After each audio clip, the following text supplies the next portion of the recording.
네, 이번 시간에는 두 번째 부가가치세 납세 요건 중에서 납세 의무자와 또 과세 기간을 좀 보겠습니다. 우리 앞에서 납세 의무자를 잠시 봤는데요. 부가세는 결국 세금이라고 하는 부가가치세라고 하는 10%를 최종적으로 누가 부담하도록 설계되어 있냐면 최종적인 소비자가 마지막에 부가세를 부담하는 세금이에요. 그래서 부가세는 누가 부담합니까? 소비자가 부담하는 거죠. 담세자라고 불러요. 근데 우리가 그러니까 세금을 부담을 할 뿐이지 신고 납부를 하진 않죠. 그래서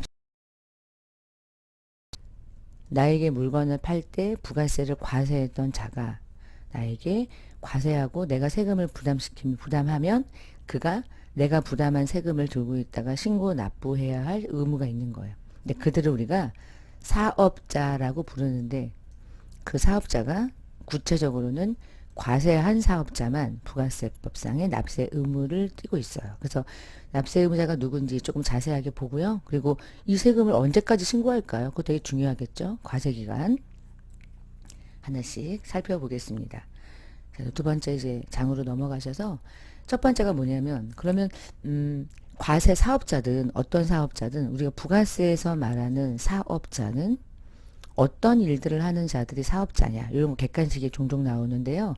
첫 번째가 여러분 제가 들고 있는 이 펜이요. 참 좋아졌죠 세상이. 옛날에 이런 거 잘 안 돼가지고요. 막 이렇게 수업을 할 수가 아예 없었어요. 근데 뭐 너무 편해졌어요. 그러니까 이거 태블릿 펜이요.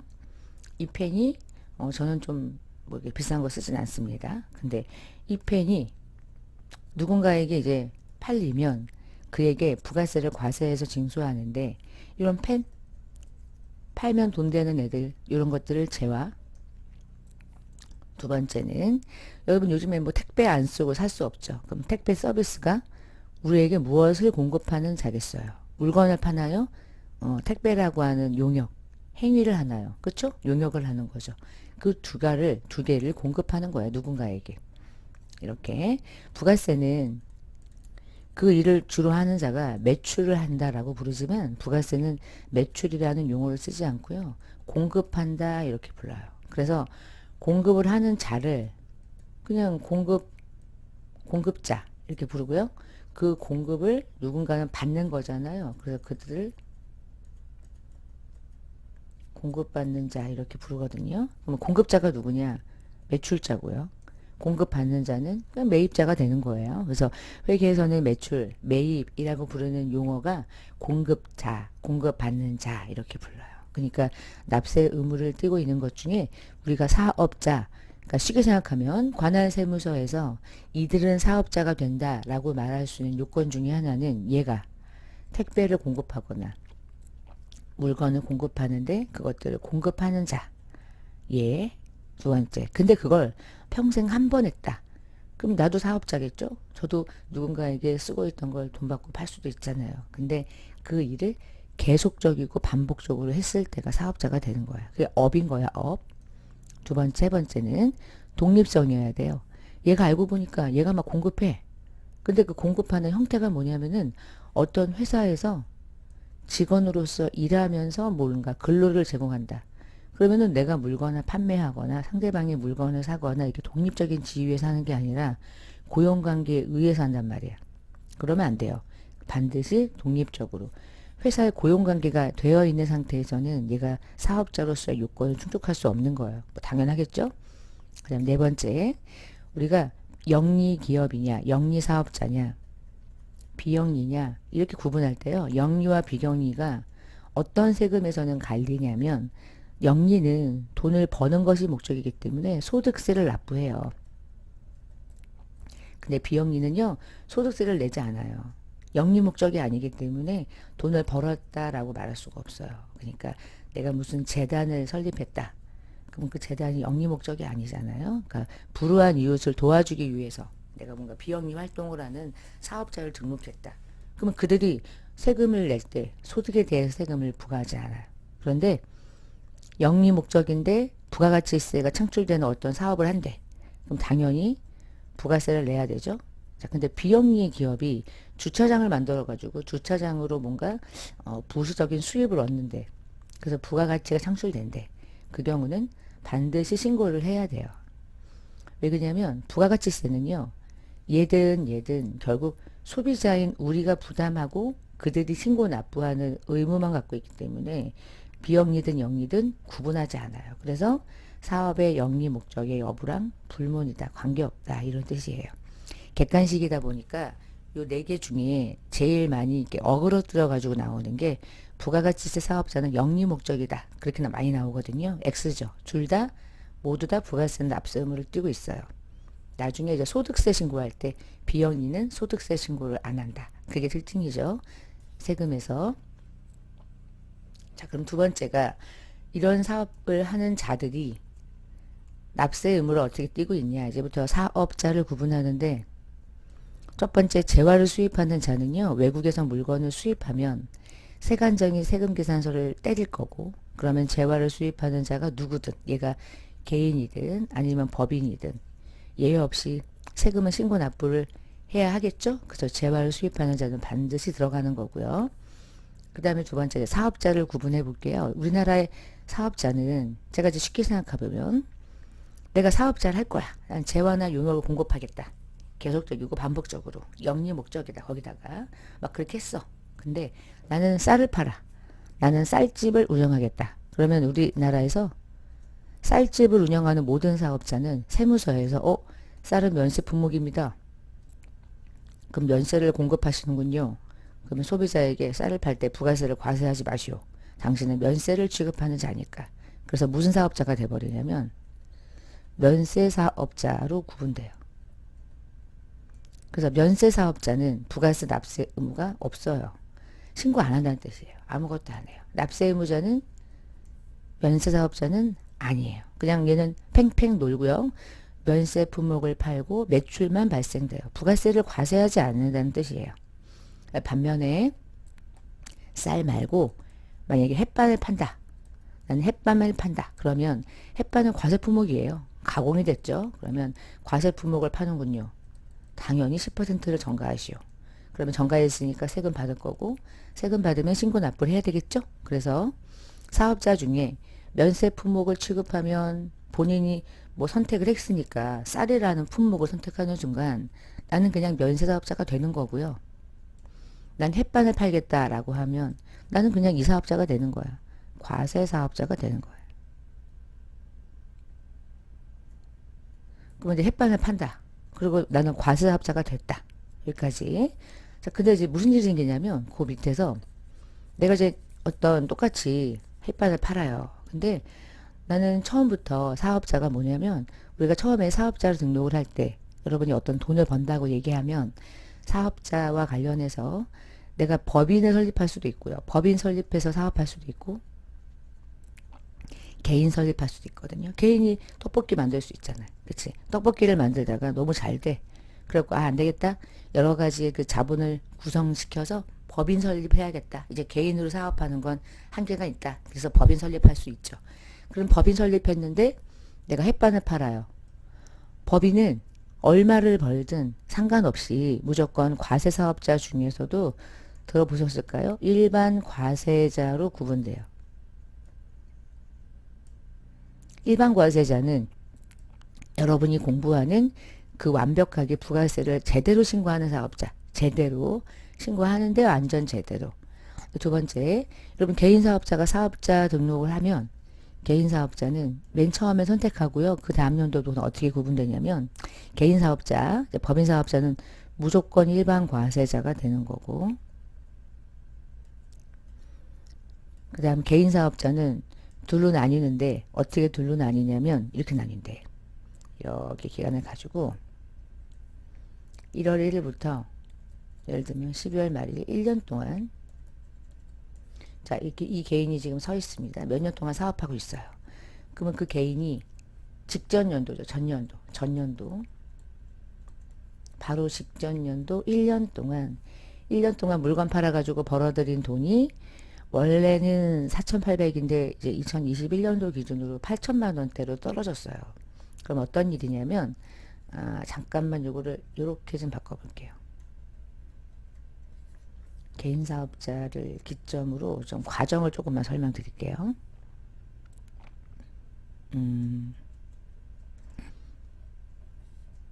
2020년까지는요. 1년 동안 벌어들인 토탈 금액이 4,800만 원에 미달한대. 근데 거기서 미달할 때 우리가 3,000원에 부가세가 300원이 붙으면 3,300원 이렇게 이제 금액을 말할 때 요 3,000원을 부르는 이름이 공급 가액이었고요. 요 세금이 부가가치세고요. 3,300원 토탈 금액을 공급 대가라고 해요. 여러분 떡볶이 먹을 때 떡볶이 값이 뭐 대부분 3,300원으로 구성되어 있진 않죠. 1인분 얼마예요? 그러니까 5,000원이래. 그럼 5,000원이라는 금액은 여러분 공급 가액입니까? 공급 대가입니까? 공급 대가죠. 5,000원의 부가세를 또 주세요. 이런 말 없잖아. 그렇죠? 그럼 가격 자체를 공급 대가가 아주 똑 떨어지게 만든 다음에 이 금액 안에 매출과 부가세가 이렇게 합산이 된 거거든요. 대부분의 소비자 가격이 그렇게 구성을 해요. 딱 봤을 때 2,000원인데 200원이 또 붙어 있어. 그럼 딱 느낌이 오거든. 아, 부가세 200원 막 이런 느낌 들지 않게끔 소비자 가격이 모두 다 부가세가 포함된 상태로 많이 구성이 되어 있어요. 그러면 이 상태에서 만약에 3,300원이 공급 대가야 라고 하는 금액을 우리는 떡볶이가 한 그릇당 5,000원이라고 전제를 하면 5,000원 안에 이게 얼마인지 이게 얼마인지 이 개인 사업자가 그 정도의 구조를 몰라. 그냥 5,000원이라고 가격만 매긴 거지 이 안에 부가세가 얼마고 이 안에 진짜 떡볶이 매출이 얼마인지 잘 몰라. 그래서 개인 사업자는요. 전년도 4,800이라고 하는 그 4,800만 원을 카운트하는 방법이요. 공급가액 부가세 이런 개념을 모르고요. 그냥 다 합쳐서 공급 대가 중심으로 금액을 인식해요. 부가세 다 포함한 거죠. 그러니까 내수 중에 들어온 돈이 부가세가 그 안에 있음에도 불구하고 본인은 잘 몰라. 그러면 1년 동안 공급 대가 부가세를 포함한 금액이 4,800만 원을 미달하면 한 달에 월 400 정도고 그리고 월 400이면 인건비 좀 나가고 뭐 원재료 까고 임차료 내고 관리비 내고 막 이런 거 하면 거의 순수하게 남는 돈 없다고 보셔도 되겠죠. 사실은. 그래서 이 정도라면 부가가치세를 제대로 신고하지는 못하겠구나. 그래서 너는 간이과세자가 될 수 있게 해줄게. 그래서 잠깐 가면 과세사업자 중에서 간이과세자라고 있어요. 그들이 누구냐면 이런 자들인 거예요. 이런 자들. 근데 이게 2021년도로 들어오면서 코로나 때문에 개인 사업자들 중에서 매출이 좀 저조하고 그리고 일반 과세자로 살기가 좀 불편하다. 부가세 신고를 좀 적당하게 해주면 어떠냐. 이래서 공급 대가 기준을 8천만 원으로 낮춘 거예요. 그러니까 8천만 원 이하 낮췄기 때문에 1년 동안 토탈 부가세 포함해가지고 판매돼가지고 통장에 들어온 토탈 금액이 8천에 미달하면 간이과세자가 될 수 있도록 세법이 개정돼서 다시 보면 일반 과세자랑 간이과세자를 구분할 때 법인은 무조건 일반 과세자고요. 개인 중에 8천 이하자가 되면 간이가 되고요. 개인 중에 만약에 8천을 초과하잖아요. 그러면 이제 법인 개인 사업자도 일반 과세자가 되는 거예요. 그래서 일반 과세자랑 간이 과세자를 구분할 때 법인은 무조건 일반, 개인은 이럴 수도 있고 이럴 수도 있는 거예요. 이게 특징이거든요. 자, 근데 문제가 뭐냐면 4,800은 넘고 8천 사이에 걸리는 사람들은 요 사이에 걸리는 사람들은 공급 대가가 2020년에는 원래 무슨 사업자였을까요? 4,800을 초과했으니까 일반 과세자였겠죠. 근데 2021년부터는 간이과세자가 된 거죠. 중간에 바뀐 거죠. 자기 사업자가. 그럼 어떤 문제가 생겼냐면 우리나라 일반 과세자는 세금 계산서라고 하는 걸 발행하도록 되어 있어요. 근데 간이과세자는 원래 세금 계산서를 발행하지 않거든요. 근데 자, 이 구간에 걸리는 사람은 원래 일반 과세자이기 때문에 얘를 발행한단 말이야. 그래서 간이과세자가 됐지만 계속 세금 계산서는 발행해야 될 의무가 있어요. 다시 돌아가 볼게요. 자, 그래서 문제가 생긴 게 뭐냐면 우리나라의 간이과세자는 원래 법정 징빙의 세금 계산서를 발행 못해요. 근데 8천만 원에 미달하는 모든 자가 다 세금 계산서를 발행하는 건 아니고 48에서 8천 사이 구간에 걸리면 여전히 세금 계산서를 발행해야 한다는 그런 일이 생긴 거죠. 자, 그걸 이제 다음 여러분이 보고 계시는 프린트로 한번 가보면, 자, 이 중에 일반이 있고 간이가 있는데 또 다른 간이가 있는 거죠. 왜 그냐? 8천에 미달하면 간이과세자인 건 맞는데 그 간이과세자 중에 원래 4,800만 원에 미달하는 간이과세자는 납세 의무는 다 있는 거예요. 납세 의무는 다 있는데 세금 계산서라는 거를 발행할 수가 없어요. 의무가 없는 거예요. 그런데 일반 과세자는 원래 세금 계산서를 발행해야 되고 간이과세자 중에서 48 넘고 8천에 미달하면 원래 세금 계산서를 발행했기 때문에 발행은 하는데 그 사람의 사업자가 간이과세자로 2021년부터 바뀌었다. 그게 특징인 거죠. 그래서 결국 원래는 되게 깔끔했거든요. 일반 과세자가 돼버리면 그냥 세금 계산서만 발행하고 간이 과세자가 되면 세금 계산서를 발행 안 하고 이렇게 딱딱 구분이 됐었는데 21년도에 바뀐 거예요. 21년도에 세법이 많이 바뀌었는데 그 중에 제일 많이 바뀐 사업자 중에 하나가 간이 과세자라고 생각하시면 돼요. 자, 면세사업자는 납세 의무가 없죠. 근데 면세사업자는 그들이 발행하는 유일한 증빙이 하나 있어요. 그게 계산서라고 하는 증빙이에요. 계산서는 면세 거래도 법정 증빙으로서 발행할 수 있게 만들어 놓은 거예요. 그래서 부가세에서 부가가치세에서 인정하는 증빙, 법정 증빙은 두 개가 있다 이렇게 보시면 돼요. 부가세가 있는 거래를 주고받으면 세금 계산서, 부가세가 없는 면세 거래를 일으키면 계산서. 선생님, 면세는 부가세 신고 안 한다면서 계산서는 왜 발행하나요? 면세사업자는 부가세 납세 의무는 없지만 상대방에게 공급할 때 반드시 계산서는 발행해 줘야 돼요. 상대방이 그걸 가지고 증빙으로 신고를 해야 하니까. 그게 뭔가 비용이 되든 그게 아니면 뭐 자산이 되든 돈이 나가는 거니까. 그래서 두 개가 부가세에서 말하는 법정 증빙입니다. 아주 여러분 시험에 중요한 증빙 역할을 해요. 그리고 아까 얘기한 것처럼 개인 사업자 중에 직전 연도 총 공급 대가죠. 공급 가액 아니고 8천에 미달하면 자 올해는 다 간이 과세자로 그렇게 사업자를 구분하고 있다. 가장 중요한 부분인 것 같다. 저는 생각이 드네요. 왜냐하면 납세 의무자가 누구냐를 가지고 여러분은 공부하는 거니까. 자, 그럼 이 중에 여러분이 FAT 1급 시험을 보실 때 어느 사업자를 집중적으로 공부를 하시게 되냐면 얘를 집중적으로 공부하게 된다라고 이해하시면 돼요. 간이과세자는 이런 애들이 있구나.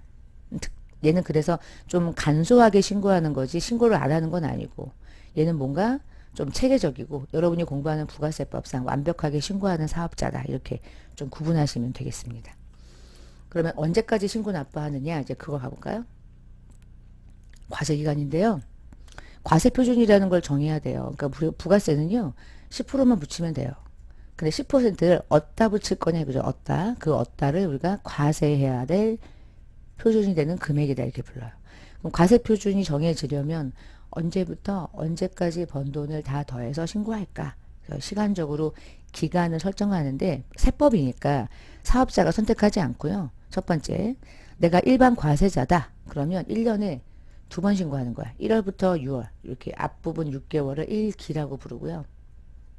뒷부분을 2기라고 불러요. 그래서 1기 부가세 과세기간, 2기 부가세 과세기간 두 번 나누어서 신고해요.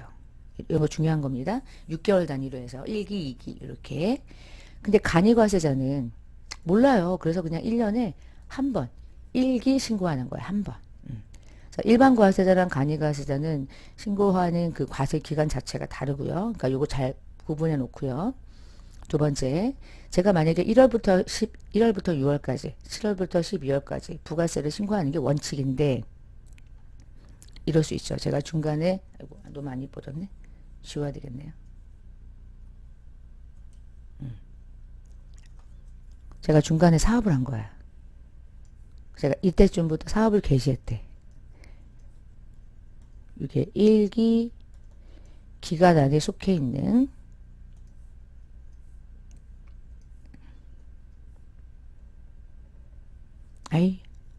안 이쁘네. 자, 그냥 봐주세요. 자, 이때 개시했대요. 그러면 저는 그전에는 사업을 한 적이 없잖아. 그러면 언제부터 신규 사업자는 언제부터 부가세 과세 기간을 시작하는 이날부터 내가 속한 1기의 종료일은 이제 6월 말이 되는 거죠. 2기 종료일은 12월 말일이고, 그러면 나의 최초 과세기간은 사업을 개시하는 날로부터 과세기간의 종료일, 요때부터 요때까지다. 이런 얘기예요. 근데 사업을 개시하는 자들이, 신규 사업자들이 개시하고 난 이후에 사업자 등록을 하지 않고요. 대부분 개시하기로 한 날짜가 있으면 그 전에 미리 사업자 등록을 하거든요. 근데 왜 사업자 등록을 미리 하냐면, 등록을 하는 순간 내가 세금 계산서를 받아올 수 있고요. 세금 계산서가 있어야지 우리 매입세액 같은 걸 공제받아요. 그러니까 등록을 안 하면은 개시하고 나서 개시하기 전까지 되게 많은 매입이 있을 거 아니에요. 그치? 테이블도 사다 놔야 되지. 주방기기 사야지. 막 이런 것들이 필요한데, 그런 것들을 살 때마다 다 돈만 나가고 그 안에 부가세가 반드시 있을 텐데 돌려받아야 될 거 아니야. 그래서 그걸 돌려받으려면 사업자 등록을 먼저 하거든요. 개시하기 전에 사업자 등록을 먼저 해요. 그러면 언제부터 부가세를 신고하겠어요? 등록을 한 이유는 이날부터 신고하려고 하겠죠. 그렇죠? 그래서 사업자 등록을 신청한 경우는 그걸 신청한 날부터 내가 속한 과세기간 종료일까지. 그래서 결국은 가장 빠른 날로부터 부가세를 신고하는 거예요. 사업자 등록을 먼저 하는 거는 관할세무서에서 되게 좋아해요. 왜 그러냐면 누락을 할 수 있는데 누락 안 하고 다 신고하겠다는 거잖아. 그러니까 신고를 온전하게 하는 것에 대해서는 전혀 문제 삼지 않고요. 사업자 등록을 먼저 하는 편이에요. 근데 만약에 사업자 등록을 그렇게 하고 나서 중간에 폐업하잖아? 그럼 폐업하는 날까지가 나의 마지막 과세기간인 거예요. 내 과세기간 2기 안에 내가 이때쯤부터 이제 폐업을 한다. 그러면 이날까지입니까? 폐업 1일까지입니까? 폐업 1까지. 나의 마지막 부가세 신고 납부일은 폐업일. 폐업 신고일 아니에요. 신고일과 폐업하는 실질적인 날짜는 다르거든요. 신고를 먼저 해버리고 이후에 폐업할 수도 있잖아. 그래서 반드시 폐업일. 그래서 원래 원칙은 개시했니? 개시일부터 폐업했니? 폐업일까지. 근데 개시하기 전에 사업자 등록을 먼저 했을 때만 그날부터 이렇게 되는 거예요. 자, 이제 마지막 마무리를 좀 해볼게요. 그 다음 페이지에. 그럼 과세기간을 정리해보면, 우리 여기다, 제가 여기다가 적어드린 과세기간은 누구에 대한 과세기간이냐면, 일반 과세자. 간이과세자는 1년에 한 번 신고했잖아요. 자, 지금부터는 예중심으로 보는데, 일반 과세자는 1년을 1기, 2기로 나눴죠. 그래서 1월부터 6월, 7월부터 12월, 이렇게 구분하는데, 일반 과세자 중에 자 법인사업자는 우리가 시험 보는 게 법인사업자니까 자 법인사업자는 어떻게 부가세를 신고하냐면 1년에 6개월 6개월을 쪼개서 원래는 이렇게 1기 동안 부가세 매출세액 매입세액 다 계산해서 끝나고 나서 25일 이내에 신고 납부해요. 그게 이제 7월 25일이 되거든요. 근데 요 1기를 한 번 더 쪼개요. 법인사업자는 능력이 있잖아. 그치? 능력이 있기 때문에 야 너는 한 번 더 해라. 어떻게 하냐면 요 기간을 미리 한 번 할래? 예정 신고하는데 그 끝나고 나면 며칠이겠니? 1월부터 3월이니까 4월 25일이겠지? 자 이날 1기 예정 신고 납부한다 이렇게 부르는 거야. 4월 25일까지. 그러면 1기 예정이 다 되면 1기 확정이라고 부르는 건 남은 3개월 4, 5, 6 기간을 확정 짓는 기간이라 부르고요. 1기 확정 신고는 언제까지 하냐면 7월 25일까지 신고 납부한다 이렇게 불러요. 그래서 이날 하는 거는 신고하고 납부하는 거죠. 그러면 똑같은 방식으로 2기도 6개월짜리를 3개월 3개월로 끊어서 2기 앞부분 예정 신고 2기 뒷부분 확정 신고 이렇게 신고하거든요. 그러니까 신고 납부를 4번 하는 거죠. 일반 과세자 중에 법인사업자는 다시 보면 1기와 2기로 나눈 다음에 1기는 1월부터 6월이고 2기는 7월부터 12월인데 두 번 나눠가지고 신고하는 거예요. 그래서 3개월 단위로 1, 4분기, 2, 4분기, 3, 4분기, 4, 4분기 이렇게 생각하시면 돼요. 그래서 1월부터 3월까지는 1기 예정 신고 기간이라 부르고요. 걔는 언제까지 신고하냐면 종료하고 나서 25일이니까 날짜가 정해져 있겠네. 4월 25일까지만 하면 돼. 4월 5일에 해도 되고요. 4월 10일에 해도 돼요. 근데 까지는 25일까지. 그러면 4, 5, 6은 언제까지? 뭡니까? 1기 과세기간의 최종인데 이걸 확정신고기간이라 부르고요. 확정신고기간 언제까지 하냐? 7월 25일까지. 자, 같은 방식으로 2기 예정은 7, 8, 9야. 그치? 7, 8, 9. 그러면 끝나면 10월 25일. 얘 마지막 10, 11, 12. 2기 확정이라고 부릅니다. 확정.